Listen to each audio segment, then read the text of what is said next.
Day 39, 40 days in the wilderness. Super pumped in the Freddie Mercury Museum in Zanzibar, Tanzania. I had no idea. Freddie Mercury, also known as the lead singer of Queen, was born here in an island in the Indian Ocean. Anything you do that is going to be big is very difficult. In those early days, he really struggled with what he was doing. I find a connection in that because this 40 days in the wilderness has been about figuring out what makes my heart sing. One of the interesting things about Freddie was that he continued early on to try and do music the way everybody else didn't, when there was a different song in his heart.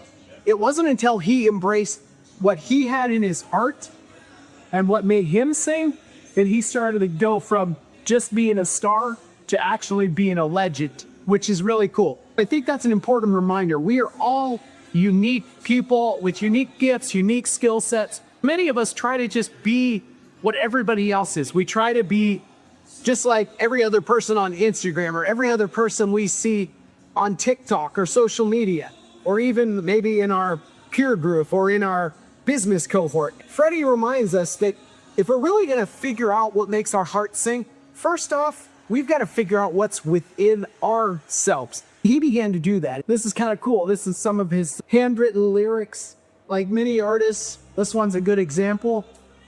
It is all chopped up and things moved around, and he's got all these ideas. One man, one God, that's really cool. One mission. You kind of see the creative process scene. Often we think of becoming something as just a destination, but it really is a process for all of us, and it was for Freddie Mercury as well. This is a really cool part of the exhibit here. This is the piano that he played on at Wembley in London to a packed house of nearly 100,000 people. You see up there Bohemian Rhapsody and him up there just really going to town, one with the crowd, one with the piano, one with his voice, embracing who he was. Queen in Budapest and their Magic Tour and Barcelona and Deep Cuts and all of the things that went into being him. What an outfit here, huh? You think Super Pumped would look good in this? I don't know. I might be a little bit too short for it, but man, that is a cool outfit. As I walk away in the waning days of this 40 days in the wilderness, I've continued to explore what makes my heart sing.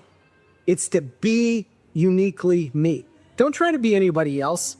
Be super pumped. If you're super pumped and you're true to yourself, you will be a success. I may not ever gain the critical acclaim of Freddie Mercury, but one of my favorite songs of all time since I was a kid is We Are the Champions. I think as I look at here, Live Aid, and he did some real good in the world. Embrace that champion within. Embrace what God has created us to be. As we leave this museum, I just challenge every one of you, find what makes your heart sing. Don't worry about what anybody else thinks.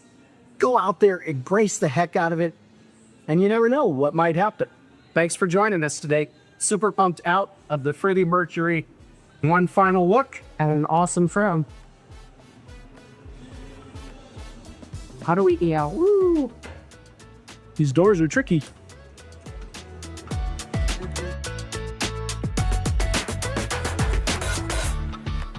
If you've ever dreamed of pressing pause and rediscovering what makes your heart sing, I invite you to follow along on our YouTube channel or on Super Pumped Life on Spotify or Apple Podcasts. I'll be posting every day, not only a podcast, but updates, stories, bonus coverage, and reflections through this Super Pumped adventure. If you're one of our awesome audio-only listeners, I would encourage you to go over to YouTube to see the incredible video footage of all that is going on in this 40-day Super Pumped adventure in the wilderness. Thanks for joining me today, and I will see you tomorrow.